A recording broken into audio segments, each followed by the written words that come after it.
Hi everyone, I'm Rekha Muddaraj coming up on 2:20 on this Monday after the big holiday weekend. If you're just getting back, you're just getting back to work and you are just kind of being made aware of this weather situation that's going on.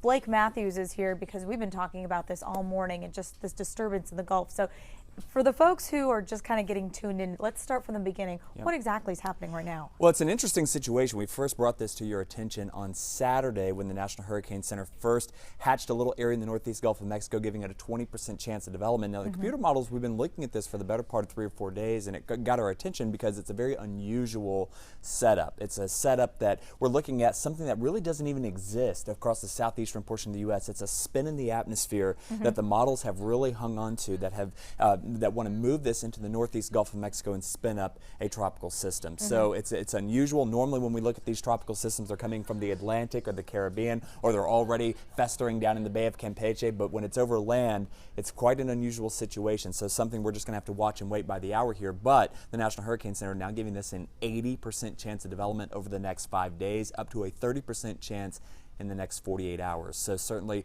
this definitely warrants everybody's attention. When you say development, are we talking hurricane, tropical storm? What are you guys expecting? I would say everything is on the table, from a tropical depression to a tropical storm to a hurricane, maybe even a strong hurricane. So we're just going to have to watch and wait. Again, this is an hour-by-hour situation. The computer models are all over the place. Some of the better computer models, we often talk about the European model. That's one of the ones showing a fairly stout hurricane. The GFS model, maybe not as good as the Euro, showing a much weaker storm. So you've got both ends of the spectrum on the table. If and when something develops, is Houston in the direct path of it? It is certainly cannot be ruled out. And so everybody along the Texas and Louisiana coast in this general vicinity, it probably faces the most likely risk of impact. But I would certainly, if you're along the Mississippi, Alabama, or even the Florida Panhandle, of course, they don't need anything over here. They had Hurricane Michael last year, Category 5, totally decimated Mexico Beach there. But anywhere from basically the Panhandle of Florida through the entire Texas coast, with emphasis on the Louisiana and Texas coast, certainly need to be prepared as we head over the next couple of days. Now, what does be prepared mean? Now is the time across the upper Texas coast. You want to go ahead and start thinking about your hurricane supplies. You want to get your batteries, your water, your flashlights, because you know how it goes around here. There's going to be a run on the grocery stores starting very quickly. So, and again, there's no guarantee that this storm is headed for Houston. Okay, there's no guarantee. So I want to bring something up to you. I want to bring back, if we go back to 2005, Hurricane Rita was located right about there. And of course, we remember Hurricane Rita, Category 5. It was as strong as we've ever seen in the Gulf of Mexico. The cone, if you remember, looked something like that. Okay, so there was your cone for Rita in 2005. Rita ended up hitting just outside the cone in southwest Louisiana. So just because the computer models today show maybe that the upper Texas coast, Freeport, Galveston, are the likely landfall points for a developing tropical system, whether it be a tropical storm or a hurricane, there's no guarantee. Absolutely. Even a well-developed system, a Category 5 in the middle of the Gulf of Mexico, a well-modeled, a well-sampled hurricane, still missed the mark. Now we're trying to forecast a system that doesn't even exist to hit the upper Texas coast or the Louisiana coast. So something to keep in mind when you're looking at these spaghetti models and these forecasts, bringing it to Texas. Yes, it's concerning, but it's certainly not guaranteed. Let's talk more about the timeline. You said this could develop in the next 5 days. What are we going to see rain as soon as tomorrow? I think we're going to have really pretty weather, as often is the case ahead of any hurricane. Literally the calm before the storm. The calm before the storm. And the reason why is because you have a hurricane is a giant area of low pressure. It is sucking the moisture in, and as it gets towards the center, it's lifted up, and you get clouds and thunderstorms to develop. Well, the air can't rise everywhere, so it sinks on the outer edges. Okay, and when you compress air, you compress any gas, it heats. And if you remember back in 2005 and even before Hurricane Ike in 2008, we had a tremendous heat wave just before these hurricanes arrived. And the reason why is because that substance, that strong subsidence before the hurricane gets here. So in true fashion, we've got beautiful weather today, tomorrow, heading into Wednesday and into Thursday. Now, once we get into Thursday, let's walk through the time frame here. You'll notice There's our little system right there. This takes us into Thursday morning at 6 a.m. There's your system right there. Almost looks like a little eye feature trying to develop already. Now, this is the European model. This is one of the better computer models, okay? So as we go forward into time, this takes us into Friday morning at 7:30. Now it's due south of New Orleans. There's the center of circulation right there. And you'll notice maybe a few scattered showers trying to pop up well out ahead of it on Friday morning. But all in all, up until we get to Friday, I think the weather looks pretty good. It's when we get into that weekend. Now watch what happens. This system wants to develop pretty quickly. And this takes us into Saturday now at 7:30. By the way, this is a brand new computer model. We're seeing it for the very first time. There's your center of circulation right there.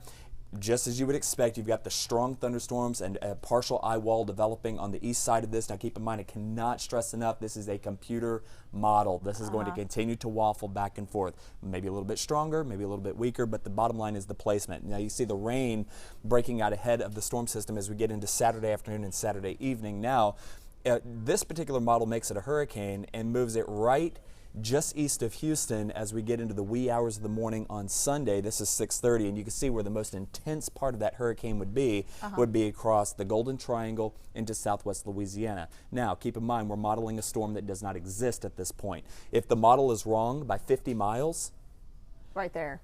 Now it's here on the southwest side of Galveston, and this is here. I see. Okay, now but it could be Brownsville. This thing can move into New Orleans. We really don't know. But when you have all the computer models, there's like 100 different hurricane computer models, and they are all clustered for the most part, 80% of them in the Northwest Gulf. That gets your attention, and that's why we're paying especially close attention to this situation. I want to go back and explain to me a little bit in depth about how we usually can see this because we can see it forming in the water, but these computer models obviously can't see what's happening on land. Is that right? And this is, what is it about this movement from the land and the air coming down that is affecting this? Well, first off, you see this, and I'm not sure if you guys can see this at home, but you see this little thin band right there? See it right there? I do. Okay. The white, yeah. So there is a weak cold front draped right here in the southeast U.S. It's pushing through Atlanta currently. Well, along the cold front out ahead of it, you got a lot of warm air down here, and as this front moves south, that warm air is forced into a cold atmosphere, and what happens? It cools and condenses, forms clouds, forms rain and thunderstorms. Well, there's going to be a big ridge of high pressure, at least right now, forecast to build across the center part of the country. High pressure is large and in charge, okay? As ferocious as hurricanes are, they're lazy, okay? They just kind of do what they're told. They don't want to be bothered, okay? So as the high pressure builds in, essentially it traps, as the high pressure builds in across the southern U.S., it traps the system. It can't go anywhere. It stays out over the very warm waters of the Gulf of Mexico. So those thunderstorms are festering over very warm water. Now there's something called vorticity, and that is just a sexy term for spin in the atmosphere, okay? So here it is. Let me clear this off. You're going to want to watch the bright colors there over Georgia. Now watch what happens. Now keep in mind, you've got these thunderstorms ahead of the cold front. Oh, I see. Now coupled with a spin already in place. Well, those thunderstorms get caught up in this spin, and it becomes stronger and stronger and stronger, turns into a tropical storm, eventually maybe a hurricane, and what could be the end result is an impact somewhere along the northwest Gulf of Mexico.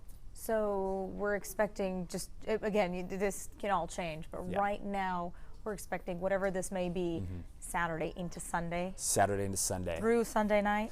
Right now it appears that the hurricane or the tropical storm or maybe just a weak area of low pressure, we don't know at this time, would move into the upper Texas coast, say Saturday evening. Now it's been my experience that Gulf hurricanes will always miss, 80% of the time miss to the right. We saw it with Rita, we saw it with Ike. If you remember, Ike was forecasted to go right through San Luis Pass. It ended up moving up Galveston Bay and east of 45. So while Houston technically got a direct hit, the eye went right up I-45, it was actually a better scenario because the dirty side of that storm, the right side, that right front quadrant, was actually over deep East Texas. So Houston missed the brunt of the hurricane. Why? Because that storm missed slightly to the right. So first off, storms tend to move faster than computer models show, and they tend to go a little bit further to the right than computer models show. So yes, this is very concerning for Texas and for Houston, but something to watch. Again, we have a long time to watch this, but you don't want to play with it either. I mean, if this comes to fruition, this is a hurricane headed for Houston.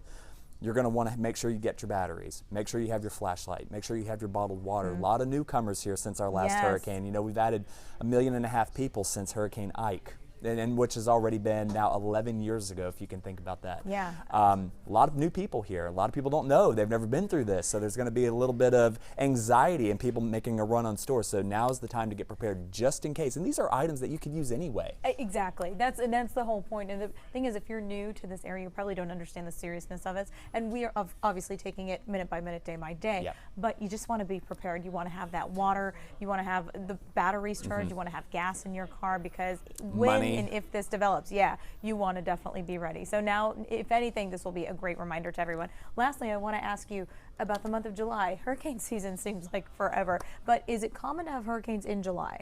It is not unheard of to have hurricanes in July. A little bit unusual to have hurricanes hit Texas in July. We haven't had very many of those, 3 or 4 just in the last 100 years or so. So the prime season for Texas tends to be August and September. You know, the big names that come to mind, a lot of the long timers have been here. Carla, September 11th, 61. Alicia, August 18th of 83. The 1900 storm, September 8th, 1900. So you're talking about the big blockbuster hurricanes. Harvey was late August, August 27th. So you look at those big blockbuster hurricanes, they've almost exclusively been home to August and September. So July is a little early, especially early July. You know, I mean, we're only 5 weeks into hurricane season already. We're looking at a pretty significant threat. So here's what we know so far. Just to kind of recap here, National Hurricane Center giving this an 80% chance of development. Models, yes, they continue to shift to the west. This is not good news for the Texas coast, but again, as in my illustration earlier, keep in mind Hurricane Rita was forecast to hit Houston head on, Category 5. And that was a well forecast, a well-developed storm, as strong as they get, and the models got it wrong. It ended up hitting 100 miles to the east of here, which spared Houston, although it didn't spare us the massive evacuation, if you remember. So, so the shift to the west. Now, still a lot of uncertainty. Geez Louise, I cannot stress this enough, the uncertainty in the track. We do not know if this is our storm. It could be New Orleans, it could be Brownsville, it could be anywhere in between. So that is key. I mean, just keep circling that word, uncertainty. Now, what should you do? Texas and Louisiana coast, for those of us who live here on the upper Texas coast, review your hurricane supplies. Now is the time. It's Monday. We're talking about a hurricane possibly moving in on Friday evening into Saturday. So let's think about this. When Hurricane Ike approached the upper Texas coast, we had already had storm surge flooding cut off a lot of the evacuation routes. Let's see, I don't remember what day Hurricane Ike hit. Was it Saturday morning? Anyway, it hit 24 hours before. The storm surge had already come in 24 hours before the storm actually got here. So you have to assume if this storm would hit Houston on Saturday, that Friday morning the roads are already cut off, especially along the coast. So you've got 4 days to prepare, to get your batteries, get your whatever it is you're going to use for, you know, can't say everything on air because, you know, a lot of people like to, you know, get their candy and, you know, other things. But, you know, get the essentials, the water, the batteries, a manual can opener. These are things people don't think about, you know, because we're going to be, you know, I don't want to sound too definitive, but if this were to occur, you know, you're without power 5, 6, 7, 8, 9 weeks. At a time. You know, I can remember during Hurricane Ike, we were without power at our house for 11 days. And we were up on the north side near the Woodlands. So again, a lot of uncertainty. Review your hurricane supplies. Now's the time to get your prescriptions. If you're low on prescriptions, get them refilled. Money out of the ATM, because remember, if we lose power, especially for a long extended period of time, you're not going to be able to use your debit card. You're not going to be able to use, you know, modern conveniences, so you need to revert back to that antiquated stuff. And your pets as well. Make sure you have enough pet food and for your cats and dogs. And keep the pets safe and as I think this is going to be the big key here. Check back early and often. So as this storm begins to take on characteristics of a tropical system, you're going to want to check back once in the morning and once in the evening. We're going to start getting frequent updates from the National Hurricane Center. Right now we're getting them 4 times a day. We get them at 1 a.m., 1 p.m., and we get them at 7 a.m., 7 p.m. So we get it 4 times a day. Now once a system develops, we'll get them a little bit more frequently than that. We'll get it at 5 a.m., 5 p.m., 11 a.m., and 11 p.m. So still 4 times a day, but those times shift a little bit. Okay. And then once a hurricane watch and or a tropical storm watch is issued, we get those advisories every 3 hours. So the more dire the situation becomes, the more frequently we're going to start getting those updates from the Hurricane Center. But at least right now, morning and evening, as you wake up and as you go to bed, definitely check in with us for the very latest. Yeah, the way to get those updates is through you guys, and of course our KHOU 11 news app is another way to check the weather, and of course we are online. We've got push alerts. Make sure you get those push alerts. That is key because you want to know what's going on in your neighborhood, and also widespread. We want to know what's happening with this possible system in the tropics. Yeah, and I can't just put enough asterisks, next to possible, uncertainty. We're throwing around the term tropical storm. We're throwing around hurricane. It's possible.